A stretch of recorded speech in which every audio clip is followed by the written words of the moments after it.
पहिल्यांदा 2 तास उशीर झाल्याबद्दल माफी मागतो। मी ह्या कल्पनेत होतो की शिरूरला कार्यक्रम आहे आणि गाडीत अशोक बापू मला घ्यायला आले त्यावेळी मला लक्षात आलं की शिरूर नाही तर अजून पुढे कार्यक्रम आहे। आजच आपण मी अशोक बापूंना म्हटलेलं मी नगरची सभा करून मीटिंग करून पुण्याला जाणार आहे। जाता जाता शिरूरला एक 5-25 प्रमुख कार्यकर्त्यांना बोलवा, जास्त बोलू नका। बापू म्हटले की ठीक आहे, मग नक्की किती बोलू? तुम्ही म्हटलं 25-30 कार्यकर्त्यांना बोलवा। आणि त्यानंतर मी माझे दौरा सुरू करण्याच्या आधीची ही चर्चा होती, कारण मला आपल्याला फक्त अनौपचारिक भेटून पुढे जायचं होतं। पण तरी देखील एवढी मोठ्या संख्येनं आपणा सर्वांना अशोक बापूंनी आपल्या तालुका अध्यक्षांनी आणि सगळ्यांनी इथं बोलवलं। तुम्ही मोठ्या संख्येनं या ठिकाणी आलात। आपल्या सर्वांना सर्व माहिती आहे असं मला वाटतं। तुम्ही सगळे ज्ञानी आहात, परिस्थितीची जाण आहे। संकट मागच्या काळात किती मोठ्या प्रमाणात आणली गेलेली आहेत गेल्या 6 महिन्यात, हेही आपणा सर्वांना माहिती आहे। पण मला विशेष कौतुक वाटतं ते अशोक बापूंच्या निष्ठेचं आणि सामर्थ्याने ठामपणाने राहण्याचं। पवार साहेबांचं सगळ्यात मोठं बळ काय आहे तर अशोक बापूंच्या सारखे कार्यकर्ते नेते त्यांच्याबरोबर आहेत। सत्तेपुढे न झुकता पडेल ती किंमत देण्याची मानसिकता अशोक बापूंची आज नाही, गेले काही महिने मी बघतोय। त्रास होतोय, त्रास दिला जातोय। कारखान्याचा प्रश्न जवळपास सुटला असता तो जटिल कसा होईल यासाठी काही घटना घडल्या। राज्य बँकेने चालू कारखाना चालू राहावा यासाठी प्रयत्न करायचे असतात। विठ्ठल सहकारी साखर कारखाना पंढरपूरला आहे, वर्ष 2 वर्ष काहीतरी बंद होता। कर्ज फार मोठं होतं। भालके साहेब आमदार होते तेव्हा राज्य सरकारमध्ये मी मंत्री असताना भालके साहेबांच्यासाठी मंत्रिमंडळात ठराव करून त्यांना गॅरंटी देऊन कर्ज देण्याची व्यवस्था एकदा नाही 2दा आम्ही सगळ्यांनी केली आणि मी त्यात बराच पुढाकार घेतला होता। पण दुर्दैवाने काही प्रश्न आले, कारखाना बंद पडला, मॅनेजमेंट बदलली, नव्या लोकांनी कारखाना ताब्यात घेतला, निवडणुकीने निवडून आले। पहिली मॅनेजमेंट जी होती, भालके साहेबांचा मुलगा वगैरे, ते माझे अतिशय जवळचे होते। दुसऱ्या मॅनेजमेंटची लोक लांबून लांबून ओळखीची होते। पण आता शेतकऱ्यांचा प्रश्न आहे म्हटल्यावर त्यांनाही मदत करण्याचं काम आम्ही सगळ्यांनी केलं। त्याने राज्य बँकेकडून कर्ज काढलं। राज्य बँकेने 3 वर्ष त्याला दिले पैसे, त्याचं टॅगिंग केलेलं नव्हतं। पण कुणीतरी तक्रार केल्यानंतर टॅगिंग सुरू झालं आणि टॅगिंग एवढं मोठं सुरुवात करायचा प्रयत्न झाला की तिथल्या अभिजित पाटलांना बँकेला विनंती करता करता नाकीनऊ आलं। आम्ही बँकेला सांगत होतो की कारखाना चालू राहिला पाहिजे, पण त्या बँकेनं योग्य वेळी योग्य टॅगिंग केलं असतं तर काहीच प्रॉब्लेम नव्हता। टॅगिंग न करताच 2 वर्ष सीझन झाला, दुसरा सीझन का तिसरा सीझन हा। आता टॅगिंग करायचं म्हटलं तर मर्यादित टॅगिंग केलं पाहिजे, कारखानाही चालू राहिला पाहिजे आणि बँकेचे पैसे वसूल झाले पाहिजेत। पण त्याच्या पलीकडे जाऊन बँकेने डायरेक्ट पोलिसच पाठवली, जप्तीच पाठवली आणि त्याचं गोडाऊन ताब्यात घेण्याचा देखील आता प्रयत्न 12 तारखेला शेवटची तारीख आहे। त्यानंतर बँक त्यांचं गोडाऊन ताब्यात घेणार, पर्यायाने कारखाना चालू असणारा कारखाना बंद पडण्याची शक्यता आहे। म्हणजे राज्यातली सहकार बँक सहकार कारखाने चालायला पाहिजेत म्हणून काढलेली बँक कारखाने चालवताना अडचणी असतातच, पण कारखाने चालू असताना अडचणीवर मात करण्यासाठी बँकेने मदत करायची. ती बँकच आता चालू सीझनमध्ये, सीझन संपल्यावर काही करता येतं, पण चालू सीझनमध्ये किंवा सीझन चालू असताना मदत करायची बँकेची दृष्टी असायला पाहिजे. का तर कारखाना महत्त्वाचा नाही, कारखान्याला ऊस उत्पादक जे ऊस पुरवठा करतात त्या शेतकऱ्याच्याकडे बघून असे निर्णय घ्यायचे असतात. पण या बँकेनं, महाराष्ट्र राज्य सहकारी बँकेनं हे निर्णय घेताना असमर्थता दर्शवली, वेगळी कारणं असतील. तेच प्रकार इथं अशोक बापूंच्या कारखान्यासाठी झालेला आहे. आणि त्यामुळं अशोक बापूंना प्रचंड मनस्ताप, त्रास होतोय. तुम्हा सर्वांना, आपल्या पार्टीला त्रास होतोय. कदाचित शेतकरी या बाबतीत बोलत असतील आणि त्यामुळं लोकांना हे समजावून सांगितलं पाहिजे की कारखाना चालू झाला असता पण कशामुळे बंद पडला. कारखाना चालूच झाला असता पण थोडीशी मानसिकता राज्य बँकेची अचानकपणाने बदलल्यामुळे तो कारखाना चालू होता होता थांबला.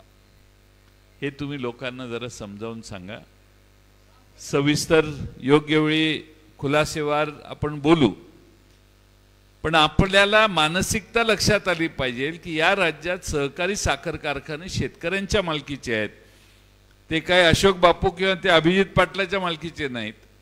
ते टिकले पाहिजेत, वाढले पाहिजेत, चालले पाहिजेत, अशी मानसिकता मला आता दिसत नाही. महाराष्ट्रात खाजगी कारखान्यांना आता अधिक महत्त्व द्यायला लागलेत लोक आणि सहकारी कारखान्यांचं महत्त्व हळूहळू कमी व्हायला लागले. हा दुसरा महाराष्ट्रातल्या शेतकऱ्यांच्या समोरचा मोठा प्रश्न निर्माण होणार आहे. पुढच्या 2-4 वर्षात याचे परिणाम देखील आपल्या सगळ्यांना बघायला मिळतील. आज आपण महाराष्ट्रामध्ये राष्ट्रवादी काँग्रेस पक्ष म्हणून अशोक बापूंना मागच्या वेळी घड्याळाच्या चिन्हावर आपण निवडून दिलं. काल संध्याकाळी 2 महिन्यानंतर, हिअरिंग संपल्यानंतर 2 महिन्यानंतर निवडणूक आयोगाने निर्णय दिला. निर्णय काय दिला तर 2019 साली या पक्षामध्ये वाद झाला, वाद होता आणि त्या वादाचा परिणाम म्हणून 9 जणांनी विरोधी बाजूला शपथ जाऊन घेतली आणि मग आमदार जास्त गेले, म्हणजे हे सगळेच आता पक्ष तिकडे सरकवला त्यांनी. 2019ला ज्यावेळी आयोगाच्या निकालाच्यावर बोलतोय मी, काही झालं, पुन्हा आपलं सरकार स्थापन झालं. मी आणि छगन भुजबळ यांनी शपथ घेतली शिवाजी पार्कवर. त्यानंतर माझ्याच सहीनं पवार साहेबांनी दिलेल्या आदेशाप्रमाणे महाराष्ट्राच्या मंत्रिमंडळामध्ये उपमुख्यमंत्री आणि मंत्री अशी यादी माझ्या सहीने मी उद्धव ठाकरेंना दिली, मुख्यमंत्री असणाऱ्यांना, आणि उरलेल्यांनी शपथ घेतली. आता याच्यात वाद कुठं आला? मी गटनेता म्हणून होतो पक्षात, मी पक्षाचा अध्यक्ष म्हणून होतो, माझ्याच सहीने सगळे महाराष्ट्रातल्या आमदारांची एबी फॉर्म दिले. अशोक बापूंना माझ्या सहीचाच एबी फॉर्म आहे. जर मीच योग्य नाही, माझी निवड योग्य नसेल, तर ह्या सगळ्यांच्या निवडी घरी गेल्या पाहिजेत की नाही? सगळे एबी फॉर्म देणाराच चुकीचा होता किंवा तो अवैध होता म्हटल्यावर हे सगळे घरी गेले पाहिजेत. म्हणजे या देशामध्ये तारतम्य सोडून कारभार चाललेला आहे, हे पहिल्यांदा लक्षात घ्या. आता अशोक बापूंना विधानसभेवर तुम्ही निवडून दिलं, तो पक्ष आणि ते चिन्ह काल संध्याकाळी आपल्या हातातनं काढून घेण्यात आलं पवार साहेबांच्या. शिवसेनेची केस आणि आपली केस याच्यात बराच फरक आहे. इथं आपले संस्थापक अध्यक्ष आहेत, त्यांनी हा पक्ष वाढवला, 25 वर्ष मेहनत केली, त्यांच्यामुळे या पक्षाला लोक मतं देत होती. त्यांच्या डोळ्या देखत त्यांचा पक्ष काढून घेण्याचं पाप या देशात झालं. मला वाटतं भारतातल्या सामान्य माणसाची सदसद विवेक बुद्धी जर शाबूत असेल तर जे आज राष्ट्रवादी काँग्रेसचं झालं ते या भारतातल्या सर्व पक्षांचं होऊ शकतं आणि या देशातली लोकशाही पूर्ण संपू शकते याचा विचार सामान्य माणसाने आज केला पाहिजे। तुमच्या हातामध्ये काय, एक मत देता, एक आमदार निवडून देता, तोही आमदार खरेदी केला जातो आणि घेऊन गेला जातो।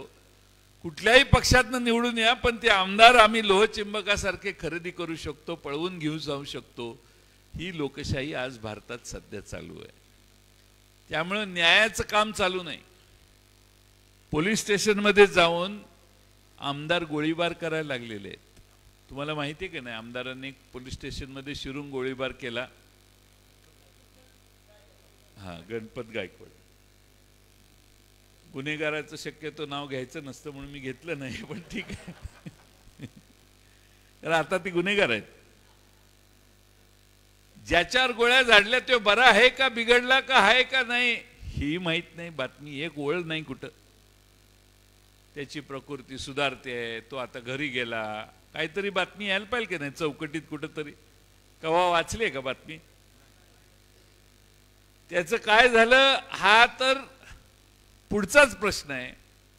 पण आज राज्याच्या भारतीय जनता पक्षाचे एक आमदार गोळीबार करतात, कुणावर? दुसऱ्या कुणावर नाही तर दुसऱ्या सत्तारूढ पक्षाच्या पदाधिकाऱ्यांच्यावर। मुख्यमंत्र्यांच्या पक्षातल्या 3-4 पदाधिकाऱ्यांना जाऊन गोळ्या झाडायची गरज भारतीय जनता पक्षाच्या आमदारांना का भासली? एवढी तर चौकशी कराल की नाही का काहीच बघायचं नाही ठरले आपलं?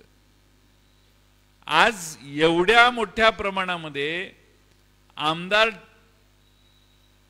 गोळीबार केल्यानंतर मुलाखत देतो आणि सांगतो की मुख्यमंत्र्यांचे गुन्हेगार तयार करण्याचं काम इथं चालू आहे, गुन्हेगारांना संरक्षण देण्याचं काम चालू आहे, मी मुख्यमंत्र्यांना करोडो रुपये दिलेले आहेत। हे मुख्यमंत्र्यांच्या बाबतीतले प्रश्न खरे का खोटे आम्हाला माहित नाही, पण त्यांनी टीव्हीवर मुलाखत दिली की नाही ह्याची चौकशी व्हायला पाहिजे की नाही? तो आमदार म्हणतोय म्हटल्यावर खरंच समजलं पाहिजे। आज सगळ्यात मोठी समस्या ही आहे की सगळ्या एजन्सीज राज्य सरकारच्या या सरकारचं संरक्षण करण्यात आणि त्यांना वाचवण्यात गुंतलेल्या आहेत। सामान्य माणसांच्यासाठी या एजन्सीज आता काम करत नाही। पोटतिडीक आणण्यासारख्या या घटना आहेत। काल परवा एक आमदार एकनाथ शिंदेंच्या गटाचे म्हटले छगन भुजबळ मंत्री, त्या छगन भुजबळांच्या पेकाटात लाथ घाला आणि त्यांना मंत्रिमंडळातून बाहेर काढा म्हटले की नाही?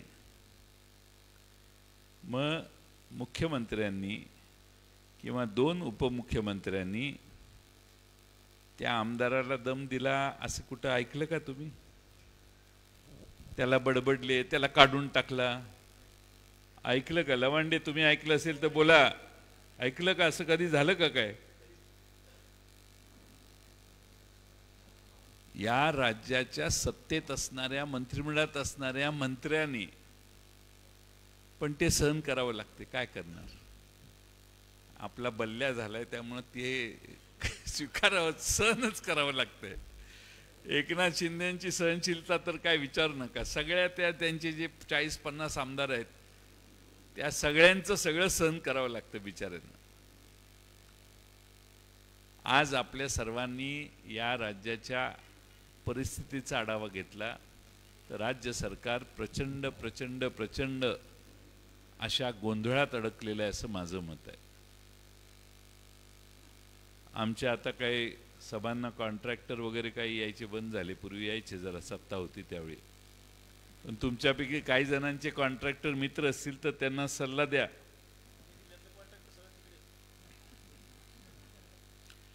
त्यात काय आश्चर्य, सत्तेच्या जवळच कॉन्ट्रॅक्टर असतात, त्यामुळे मंत्र्याला काही सुचतच नाही, सगळे कॉन्ट्रॅक्टर असतात। त्या संदर्भात पहिली गोष्ट अशी आहे की सगळ्या कॉन्ट्रॅक्टरनी मिळून एक अर्ज दिला सरकारला, मुख्यमंत्री आणि दोन्ही उपमुख्यमंत्र्यांना पत्र दिलं. ते म्हटले आम्ही राज्यात अनेक ठिकाणी कॉन्ट्रॅक्ट घेतलेले आहेत, पण तुमच्या 3 पक्षातले कुठले तरी 2 पक्ष एकमेकाशी भांडतात आणि आम्हाला ते काम करणं शक्य होत नाही. आमच्यावर दबाव येतो, आम्हाला उचलून घेऊन घेतलं जातं, आम्हाला मारहाण होते, आम्हाला धमक्या दिल्या जातात, आमच्याकडून खंडणी मागतात. आणि म्हणून तुम्ही काहीतरी आमच्या संरक्षणाची व्यवस्था करा, नाहीतर 15 फेब्रुवारी नंतर आम्ही सगळं काम बंद करतो. आता राज्याची कायदा व सुव्यवस्था कशी बिघडलेली आहे ह्याचं हे दुसरं उदाहरण आहे. तिसरं उदाहरण, महाराष्ट्र सरकारने त्यांच्या बजेटच्या बाहेर जाऊन 1,60,000 कोटी रुपये जाहीर केले पुरवणी मागण्यात वगैरे वगैरे घोषणा सगळ्या.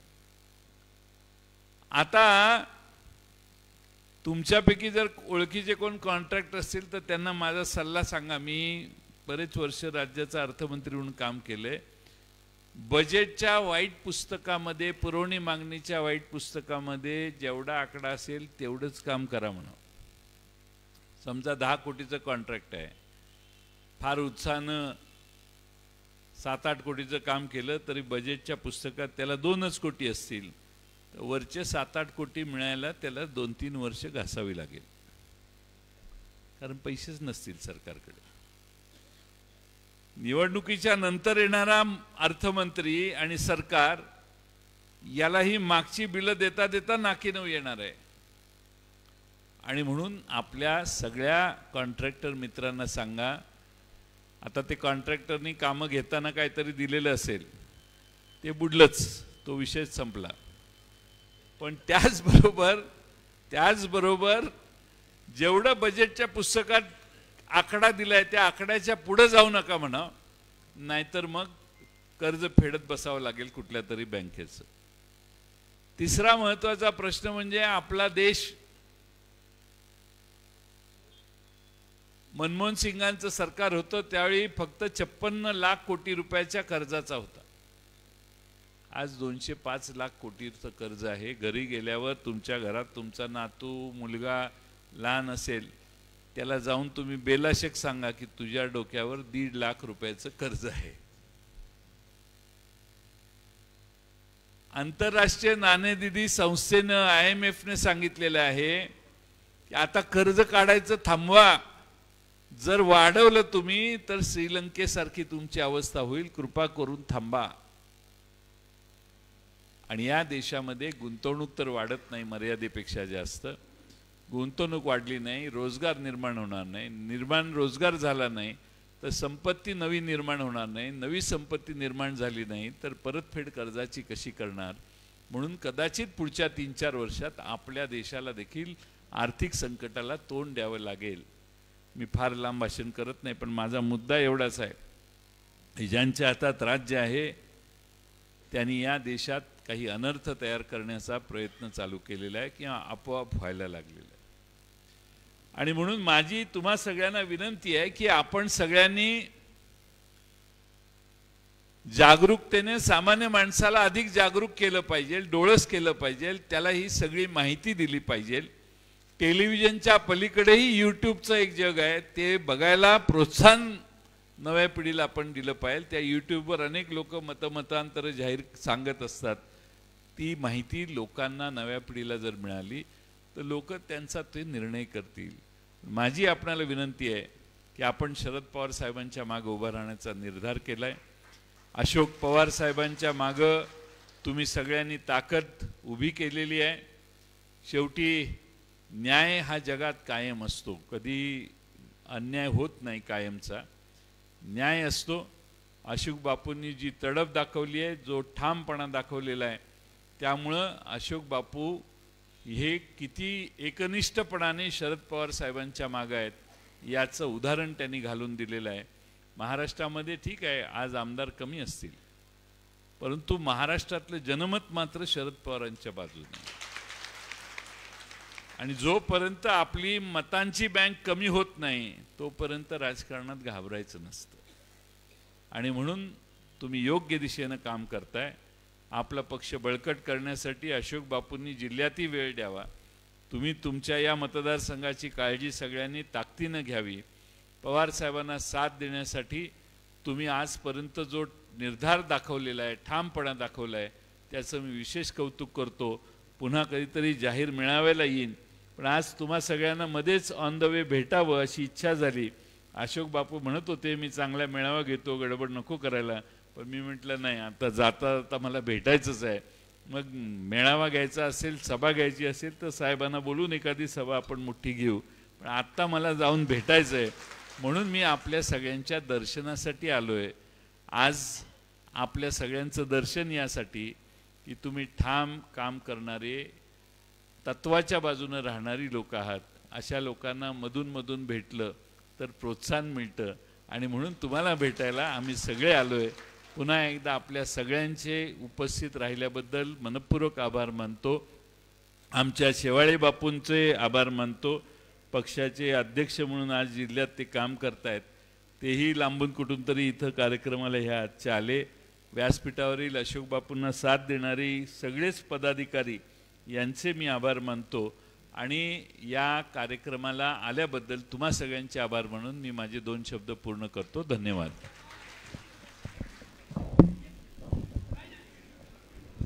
सर्वांना विनंती आहे की आपली ढाल आहे, ही ढाल भक्कम शरद पवार मागे गेले म्हणून